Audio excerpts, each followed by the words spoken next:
అందరికీ నమస్తే అండి. శ్రీశక్తి ఆరాధనకి స్వాగతం. ఈరోజు నేను మీకు మెంతి ముద్ద రెసిపీని చూపిస్తానండి. ఇది చాలా పురాతనమైనది. మన అమ్మమ్మ నాయనమ్మల కాలం నాటి రెసిపీ. రాగి సంగటి, జోలా సంగటి ఇవన్నీ అప్పటివే కదా. అయితే మెంతి ముద్ద ఈ సంగటి అనేది చాలామందికి తెలియదు. మన తెలుగు వాళ్ళకైతే అస్సలు తెలియదు. కర్ణాటక, ఉడిపి వాళ్ళు చాలా బాగా చేసుకుంటారు.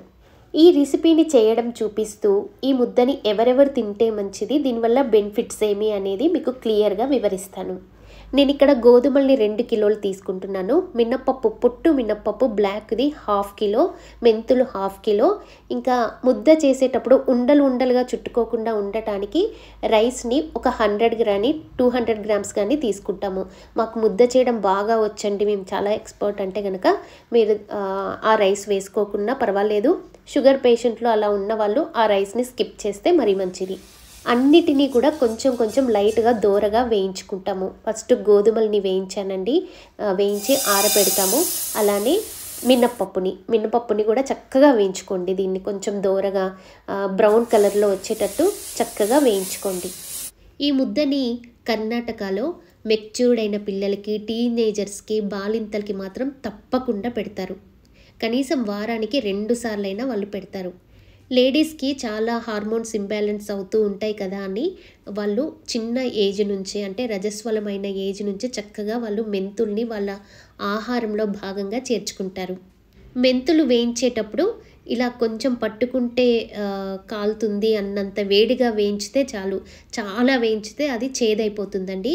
లైట్గా వేయించాలి, సరిపోతుంది. మరి మెంతులు వేస్తాం కదండి, మా పిల్లలు తింటారో లేదో, చేదుగా ఉంటుందని డౌటే అవసరం లేదండి.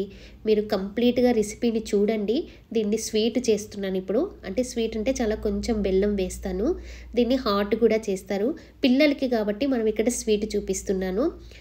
అంత రెసిపీ మీకు చూడడం తెలిసిన తర్వాత నేను ఒక షార్ట్లో హాట్ పెడతానండి. ఫస్ట్ అయితే ఇది చూడండి. ఈ ఏజ్ నుంచి, అంటే చిన్నపిల్లలు రజస్వలం అయిన దగ్గర నుంచి పిల్లలకి తినడం నేర్పించండి. చక్కగా తింటారు. వాళ్ళే అడిగి మాత్రం తప్పకుండా చేయించుకుంటారు కూడా. ఇంకా బాలింతలు, బ్యాక్ పెయిన్ వచ్చేవాళ్ళు, షుగర్ పేషెంట్స్ అయితే ఈ రైస్ని కొంచెం స్కిప్ చేసుకొని వేసుకుంటే మంచిది. అంటే కొంచెమే వేస్తాం కాబట్టి పెద్ద తేడా ఏమీ ఉండదండి. కావాలి అనుకుంటే వేసుకోండి, లేదు అంటే వద్దు. ఇంకా ఫాస్టింగ్ చేసేవాళ్ళు, మేము మధ్యాహ్నము సాల్ట్ తినము, కారం తినము అనేవాళ్ళు మధ్యాహ్నం చక్కగా ఇంత మాత్రాన ఈ ముద్ద చేసుకొని 1 టైం ఇది తిని నైట్ భోజనం చేసేవాళ్ళు కూడా ఇలా చేయొచ్చు. నేను ఇక్కడ ముద్ద చేయడానికి మందంగా ఉండే బౌల్ తీసుకున్నానండి. ఇది ఇత్తడిది, మీరు ఏది ఉంటే అది తీసుకోవచ్చు. అయితే దీంట్లో నేను 1.5 గ్లాస్ వాటర్ పోసాను. 1.5 గ్లాస్ వాటర్కి 1 గ్లాస్ మనము ఫ్లోర్ని తీసుకోవాలి. నేను ఇక్కడ వాటర్లోకి ఒక 1/2 కప్ బెల్లం తీసుకున్నానండి. మీరైతే మీ పిల్లలు ఎంత తీపిదనాన్ని తినగలుగుతారు అనేది మీకు తెలుస్తుంది కదా. 1-2 సార్లు చేసిన తర్వాత తెలుస్తుంది, ఎందుకంటే మీరు కూడా రుచి చూస్తారు కదా. అప్పుడు మీరు బెల్లంని ఎంత వేయాలి అనేది మీకు తెలుస్తుంది. మీకు తగ్గట్టుగా మీరు బెల్లం వేసుకోండి. నేను ఇక్కడ కొన్ని వేడివేడిగా కొంచెము మరిగిన నీళ్లు తీస్తున్నానండి. ఎందుకంటే ఎవరైనా ఫస్ట్ టైం ఇంతవరకు ముద్ద చేయలేదు మేము అన్న వాళ్ళు ఇలా కొంచెం వాటర్ని తీసి పక్కకు పెట్టుకోండి. ఎందుకంటే పిండి వేసినప్పుడు మీరు దాన్ని ఎక్కువైనా తక్కువైనా ఆ వాటర్ని కలపడానికి ఈజీగా ఉంటుంది. వేరే వాళ్ళకైతే పెద్దగా అవసరం లేదండి. చూడండి, పిండి పట్టించిన తర్వాత ఇలా ఉంటుంది. సన్నగా మెత్తగా పట్టించి ఇలా నీట్గా పెట్టుకోవాలి. నేను 1.5 గ్లాస్ వాటర్ వేసాను కదండి, 1/2 తీసేసాను. వేడి నీళ్ళు కొంచెం కావాలి అని తీసేసాను కదా. 1 గ్లాస్ వాటర్కి ఈక్వల్గా 1 గ్లాస్ పిండిని, పట్టించుకున్న పిండిని వేసాను. వేసి ఒక 2 మినిట్స్ ఉండలు లేకుండా తిప్పాలి. తిప్పుతూ అది ఉండలనేది ఉండదు. మీకు కొంచెం తక్కువైనా ఆ పౌడర్ని మధ్యలో కలపాలి. అప్పుడు కలిపినప్పుడు ఎక్కడ మీకు ఉండలు అనేది చుట్టుకోదు.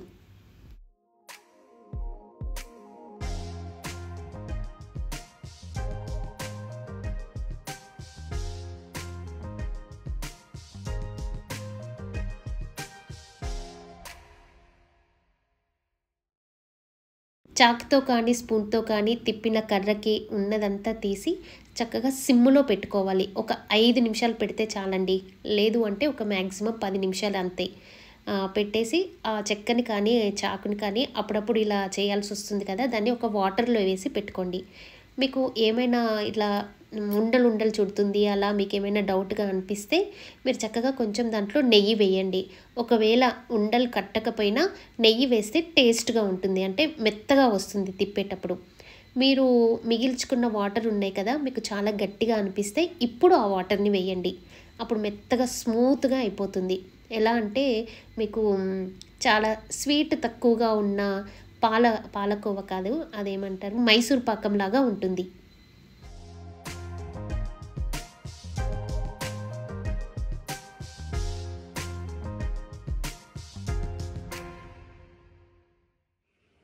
ఇది ముద్ద చేసే చెక్కదండి. దీని మీద చాలా చక్కగా రౌండ్గా భలే వస్తుంది, అందుకనే తీసుకున్నాను. ఇది కావాలని, తప్పకుండా కావాలని ఏమీ లేదండి, ప్లేట్ మీద కూడా చేసుకోవచ్చు. బట్ ఏ వస్తువులో అది చేస్తే అందము అని కొనుక్కున్నాను అంతే, కానీ ఖచ్చితంగా కావాలని ఏమీ లేదు.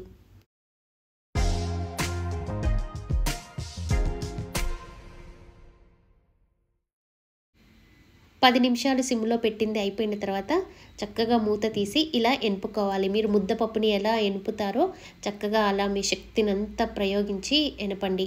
అప్పుడు చక్కగా ఎక్కడ ఉండలు లేకుండా స్మూత్గా వస్తుంది. పిల్లలు నెయ్యితోటి చక్కగా గుట్టుగుట్టుకుమని మింగుతారనమాట. ఇదేం తినే అవసరం లేదు.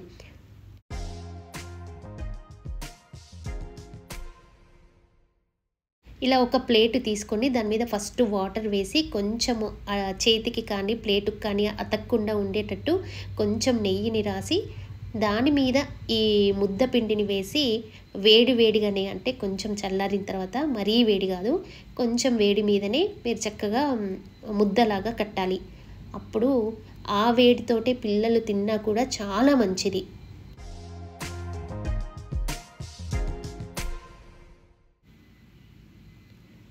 ఇలా వేడిగా ఉన్నప్పుడే కలిపితే ముద్ద చక్కగా వస్తుందండి. ఎక్కడ ఉండలు లేకుండా బాగుంటుంది.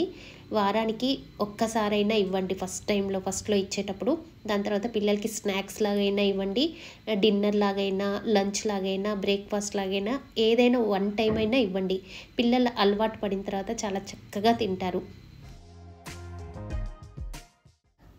ఇక్కడ వరకు అంత ఈజీగానే ఉంటుంది, కానీ ఇక్కడ వేడిగా కలిపేటప్పుడే అబ్బా అనిపిస్తుంది. కానీ మా అమ్మాయి చాలా సన్నగా ఉంటుందండి, దానికోసం కష్టపడి నేర్చుకొని ఇలా చేసిస్తున్నాను. తను కూడా చాలా ఇష్టంగా అడిగి మరీ చేపించుకొని తింటుంది.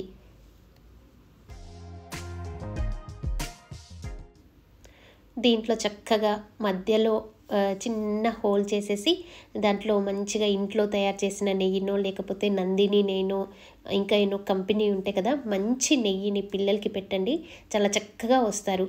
పిల్లలు లావుగా కనపడాలని అవసరమేం లేదండి, బోన్ వెయిట్ ఉంటే చాలు, బోన్ వెయిట్ పెరుగుతారు. దీనికి చక్కగా ఇది పెట్టండి చాలు. ఇదండి మెంతి ముద్ద రెసిపీ.